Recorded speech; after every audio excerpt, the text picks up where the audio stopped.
Imagine a new kind of investing, a potentially life-changing way to invest that honors biblical principles, the kind of principles that you and I grew up with.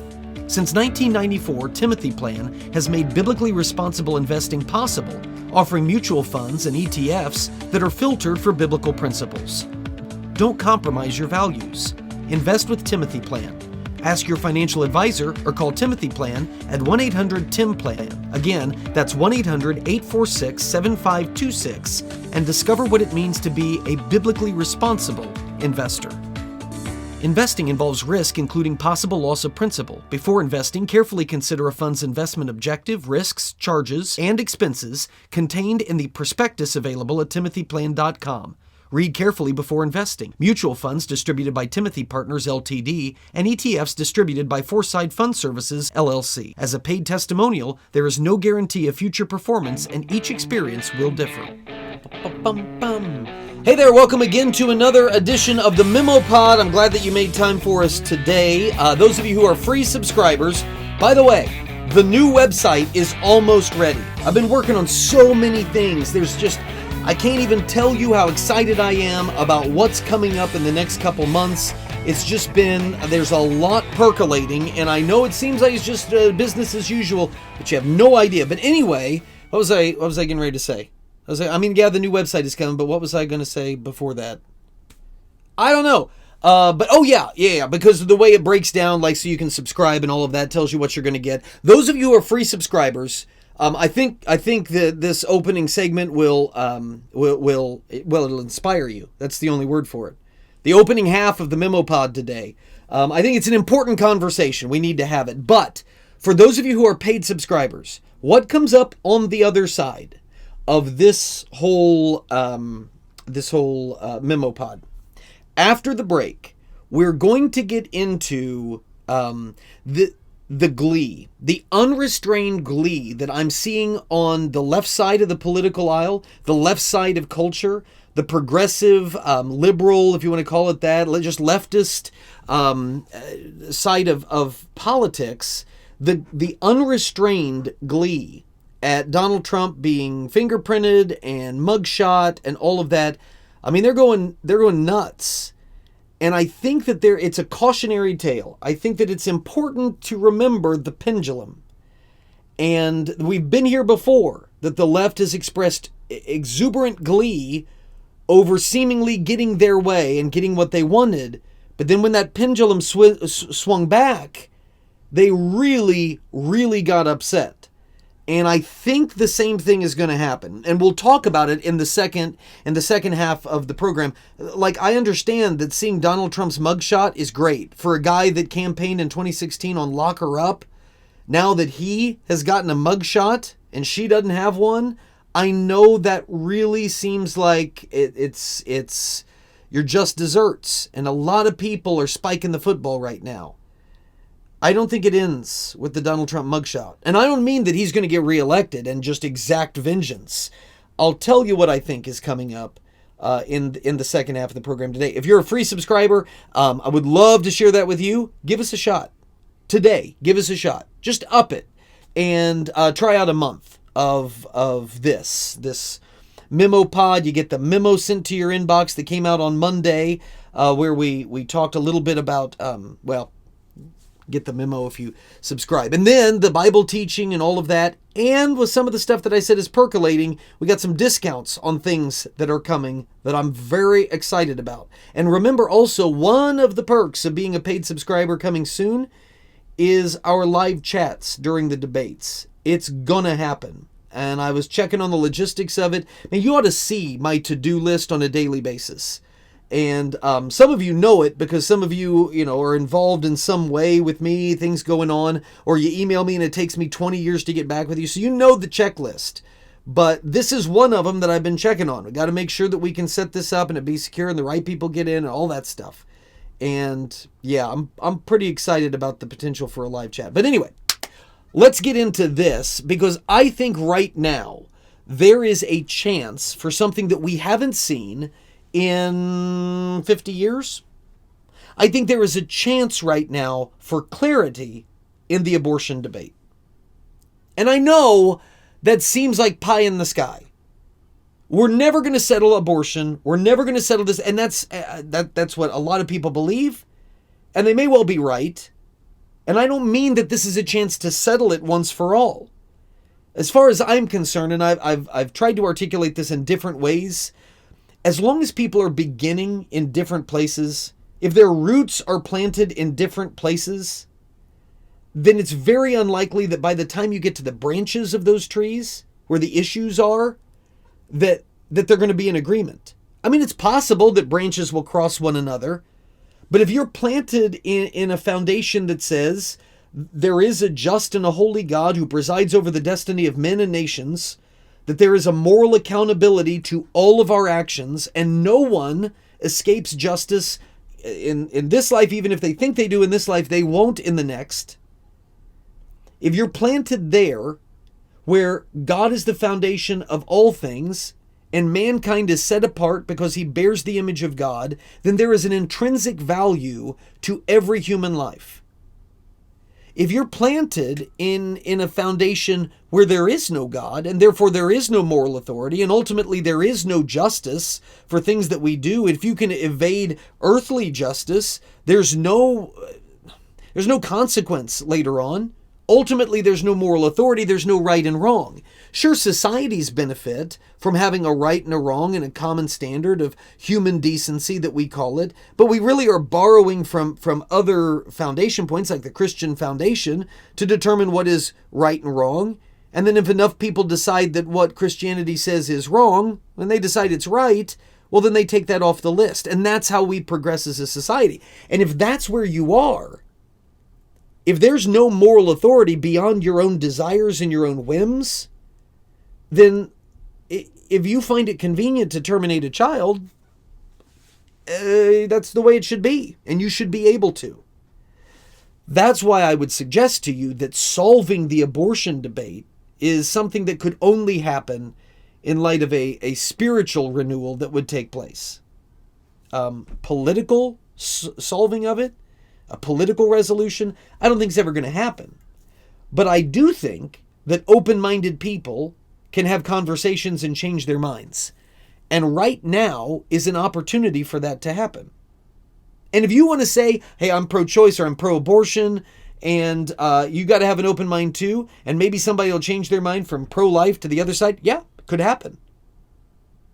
But that's what I'm saying. I think right now there's a moment, a chance for clarity in this debate. And here's why I say it.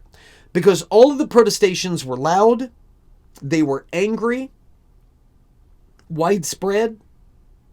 If you watch the recent Republican presidential debate, Florida Governor Ron DeSantis excoriated Democrats, went after him, tore him up because of what he suggests is their bizarre and macabre obsession with expanding the right to kill a living human being up until the moment of that human being's birth.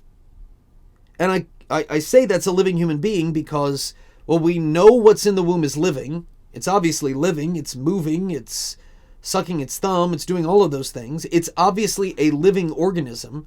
So once it's living, you have to classify it. What is it? Well, it's not a fern. It's not a badger. It's a human.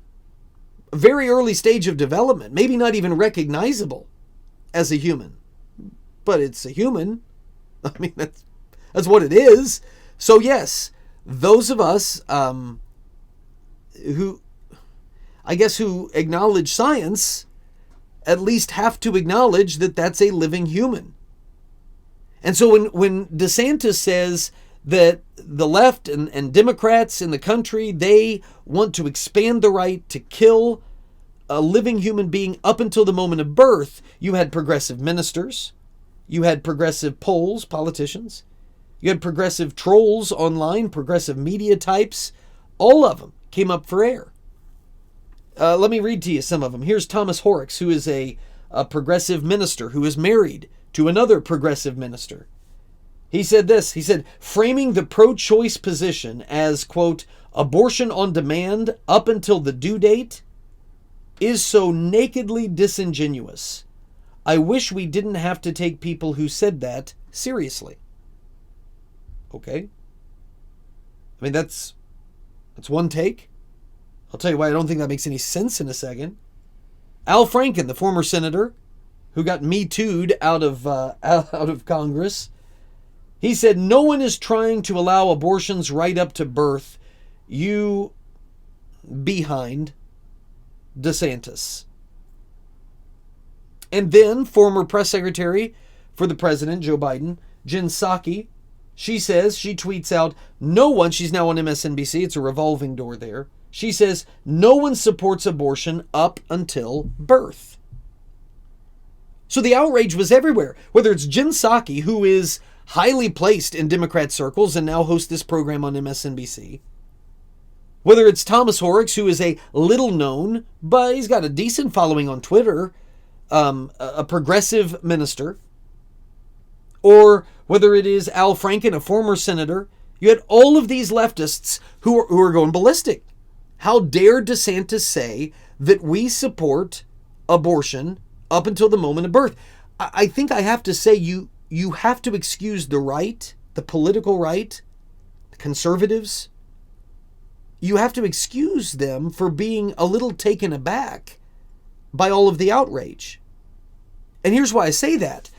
Because we've just come off of 2 years of bitter protest that surrounded the overturning of Roe versus Wade, or I guess like a year and a half or a year and a couple months. Bitter protest about the overturning of Roe versus Wade, which is the left's version, in many ways, of Jesus' greatest commandment, Roe v. Wade. If the last half century in this country has proven anything, it's that Roe v. Wade permitted the atrocity of killing children right up to, including even, the moment of birth. I don't even know if you remember this, but I remember it because I was on the radio at the time and it was a big topic that we talked about. It was the Born Alive Infant Protection Act. And Barack Obama, the reason we talked about it was because Barack Obama was a big thing during the years that I was on the radio. He was the president for many of those years.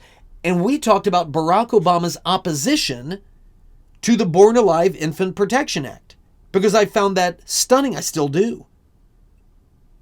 Because the Born Alive Infant Protection Act wasn't just about whether it was okay to kill a human baby at birth, which is what all this outrage is about. Nobody supports that. But that's not what the Born Alive Infant Protection Act was all about. It was about whether it was okay to deny a human baby that survived an abortion attempt life-saving treatment after birth. By the way, if you heard that ding, it's not your oven that's done. It's me failing to mute one of my systems here. That's on me. You get that, right? We were talking 2008, 2009. We were talking about Barack Obama's stunning opposition to the Born Alive Infant Protection Act, which a bunch of Democrats had said that they would support, not nearly as many now. But the Born Alive Infant Protection Act, that's about a baby, an infant, that survived an abortion attempt and is laying there in the hospital bassinet. It was an attempted abortion. The baby needs either life-saving treatment or at least pain medication, as they're eventually going to succumb to their injuries from the abortion attempt. And the Born Alive Infant Protection Act was hospitals and doctors, including abortionists, are required. It is the law that you must provide care to an infant that has survived an abortion attempt, is outside the womb, is out in the world, is drawing its own breath, his or her own breath. You must provide them medical attention. And Barack Obama opposed that. So, you see why it's a little strange that folks on the left would be outraged that someone says you believe in abortion up until the moment of birth when their most popular president of the last century favored, well, I guess opposed saving the life or providing life-saving treatment to babies outside the womb after an abortion attempt. That's after birth. It's not just at the moment of birth. Not to mention, it's more than a bit perplexing if I do say so, that anybody affiliated with or supportive of the modern Democrat Party in America would object to DeSantis's characterization of their views. And don't misunderstand here. What I'm doing right now is I'm not even criticizing the Democrats for their position on abortion. That's not what this is. I'm saying I don't understand why the Democrats are offended by Ron DeSantis pointing out what their position is. And you say, well, that's not really their position. Well, that's why I'm confused, because Democrats passed a measure last Congress that would have, if it would have gone into law, allowed for legal abortion up until the moment of birth. In 2019, there was a Democrat proposed bill in Virginia that would have permitted a doctor, an abortionist, to dismember a living baby, to perform an abortion, even if the mother was dilating. Do you see why? I don't get the outrage. Democrats have continued their vocal support of the Women's Health Protection Act. Jen Psaki herself even pushed for it from the presidential podium. Take a look at this. He's announced his strong support for passage of the Women's Health Protection Act, urges Congress to pass it. Right. That law that she's talking about would allow abortion up until the moment of birth. But she's the one that's tweeting out, nobody supports that. She just was on camera supporting it. I mean, obviously she's not saying what that bill does. There's a euphemism there calling it the Women's Health Protection Act. But that's what the bill does that she's advocating for. So how do you say nobody supports it? Again, this isn't even an attack. This is a request for clarification. Why are you upset that Governor DeSantis points out what it is that you clearly believe is okay? 7 states right now. All of those states currently under Democrat Party control. 7 states currently have no limit on when abortion can be committed, even at the moment of birth. So if you don't support it, 7 states under the Democrat Party's control has it. And look at the Democrat Party's platform. The platform itself explicitly states the party's support for a universal right to an abortion at any stage without limit. I mean, Al Franken can get upset, and Jen Psaki, and Thomas Horrocks, and all of those others. Well, how dare you say that anyone would support abortion up until the moment of birth? That's just ridiculous. The party platform says it. I don't understand the outrage. This is just, it's like it is monumental gaslighting that's being attempted. It's what you say you believe. It's what you write into your laws. It's what you legislate when you're in control of states. Why get mad when somebody points out that's what you're doing and that's what you believe? If you're embarrassed by it, then stop doing it. If you think there's something wrong with it, that nobody would support something like that, then quit enacting it. That's why, again, I have to say, you have to pardon people on the political right. You have to pardon others, folks like me, people like me, who are on the side of human rights for living children, whether that's the born ones or the preborn ones. They're living human children. The fact that we are surprised that the left suddenly has become so publicly incensed after being called out for the very things that they have promoted and that they have done for decades. It's all very confusing. But should they mean it? Should this not be some toxic form of gaslighting on the issue of human rights? Should it really be true that no one, that's the quote, that no one supports abortion up until birth? I think it's fair to ask a few clarifying questions, including this one. At what point do you stop supporting it? If you don't support abortion at the moment of birth, which is obviously what you're trying to imply, then when do you stop supporting the right to an abortion? I mean, that's a fair question, right? If nobody supports it, but we know 7 states are currently allowing it, but nobody supports it, then we should all be okay with taking it away by saying this isn't right because nobody supports it anyway, right? But if we do that, then we have to draw the line somewhere. So where are we going to draw the line? Now, by the way, I do agree with Joel Berry, who's a managing editor at the Babylon Bee, a friend. I mean, not like somebody that I hang out with and play cards with, but a friend through technology. We've exchanged messages and stuff, so I think that counts as an online friend. But anyway, I agree with him that it would be very instructive and very helpful to know why the left would suddenly object to abortion at the point of birth. Why? What's bad about it? I know why I think it's bad, but you obviously don't think that. I think it's bad because that's a living baby. It's a living human being. But you say you don't believe that, so then why is it not okay to happen? Maybe you could explain that. But I would take it a step further than what Barry's doing. Beyond that, I'd truly be appreciative of hearing someone, anyone, in a position of leadership on the left. And that's leadership from the pulpit or leadership from a platform or leadership from politics.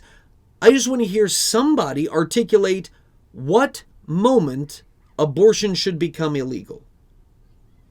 What's the answer to that? I mean, this has been the biggest hang-up to any form of cultural reconciliation on the issue. It has. It's been the biggest hang-up because nobody can say. The left consistently refuses to define any limits on the practice that they find acceptable. And more importantly, they also will not explain why they find any abortion beyond that limit unacceptable.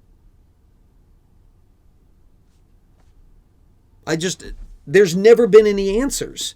And by the way, I shouldn't play this like I don't know why, because I do know why. And I hope that you know why. Because the moment you draw an arbitrary line in the sand and say, this is the moment where that baby becomes a living human being and has human rights. You remember when Rick Warren put the question to Barack Obama? When does a baby get human rights? And Barack Obama's answer was, answering that question with any specificity is above my pay grade. How? Dude, you are helping write laws and passing laws that determine what human beings have human rights. So it's not above your pay grade because you're the one that is allowing it to happen up until the moment of birth. So you must believe that that's when a baby gets human rights. If you have a position on abortion at all, then you have an answer. But why does Barack Obama say, I'm not going to say when a baby gets human rights? Because the moment you do that, you expose yourself to embarrassing follow-ups. For instance, let's say, and they would never say this, but let's say that the left decided anything after the 2nd trimester of pregnancy, that should be illegal because now the fetus has too much resemblance to a baby. Can't allow it. After the 2nd trimester ends, once the 3rd trimester begins, you now cannot have an abortion. Let's say that that was what the left said. That's where we're drawing the line. What is the immediate follow-up? Well, the immediate follow-up is, unless you know the precise moment of conception, we're just guessing at when the 3rd trimester starts. How can we possibly know the actual magical moment when the 3rd trimester begins? You can't know it. And even if we did know that precise moment, the logical question that follows, then what makes the baby 1 second before your line, that 3rd trimester start, that baby 1 second before it, how is that baby any different than the baby 1 second after it in terms of rights? This is why we've never had any clarity, because the left will not answer these questions. And I know why, because they cannot. You see, for those of us on the right, it's a fairly easy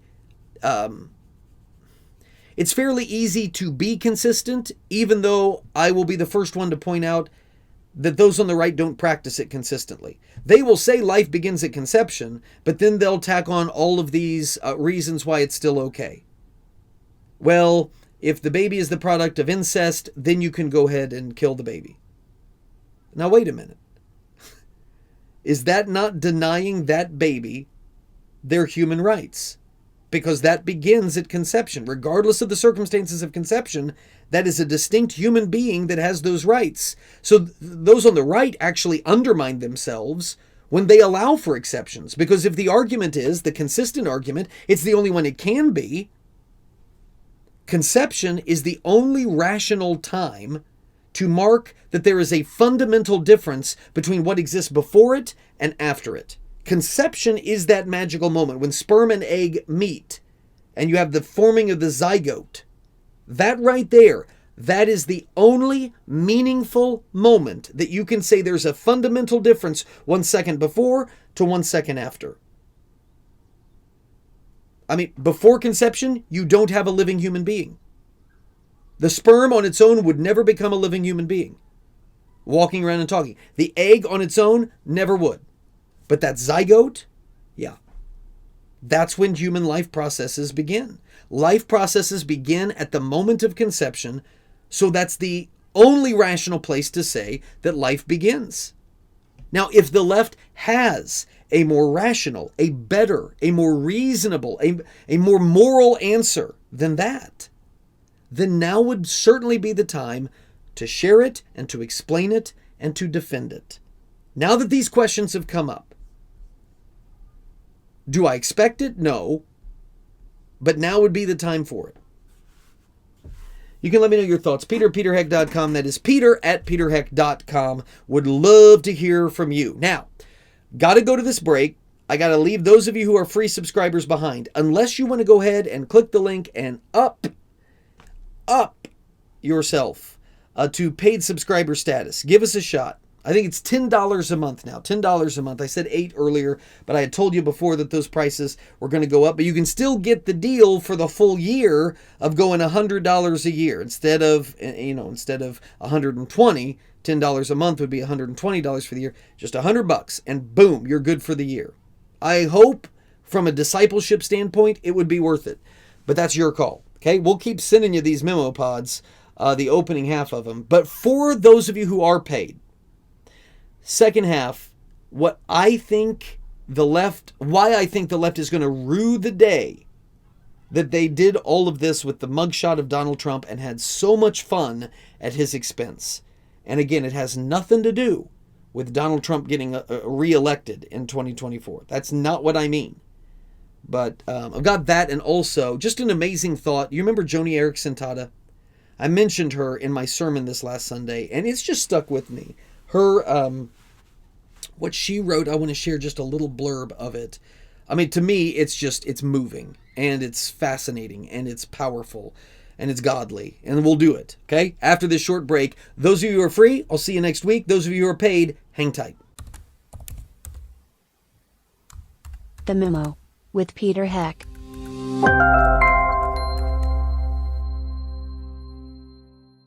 Please patronize and thank all the sponsors of the Heck podcast, including McGonigal's Buick GMC, Terrell's Auto Service, Norris Insurance, Stevens Machine, Creative Financial Center, Indiana Right to Life, Tri-Green Tractor, the Indiana Family Institute, Hartman Family Farms, Liberty Financial Group, the Wyman Group, and J. Watson Creations.